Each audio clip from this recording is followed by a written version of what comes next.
Semenanjung Tanah Melayu. Itu adalah 3 perkataan yang terkandung di dalam Perjanjian 1948.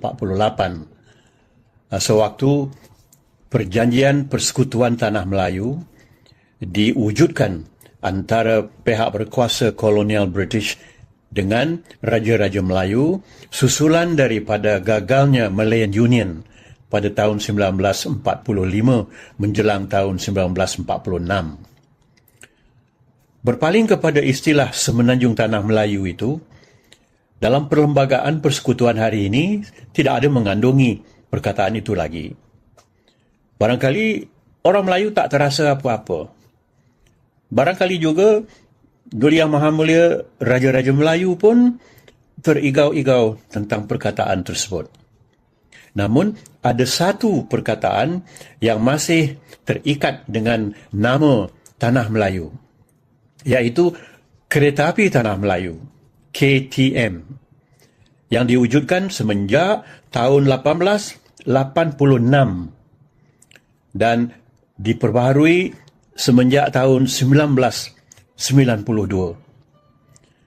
Kereta api Tanah Melayu itulah satu-satunya pengangkutan yang ulung di Semenanjung Tanah Melayu dari negeri ke negeri, sama ada semasa Federated Malay States atau negeri-negeri Melayu yang bersekutu maupun negeri-negeri Melayu yang tidak bersekutu, non-Federated Malay States.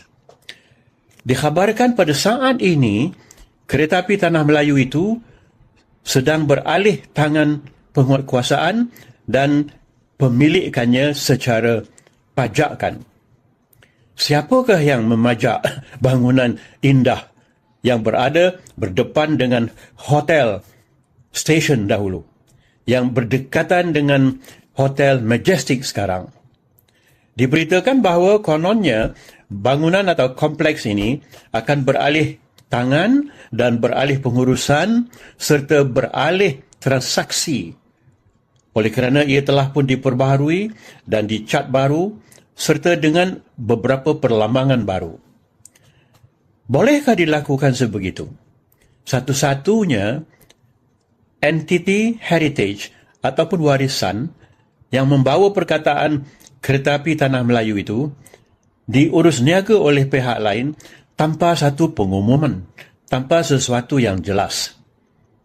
Kita ambil peluang ini untuk menyeru supaya Yang Berhormat Menteri Pengangkutan tolong beritahu negara ini apa sudah jadi kepada pemilikan bangunan yang berdepan dengan hotel station dahulu dan juga dengan Majestic Hotel sekarang.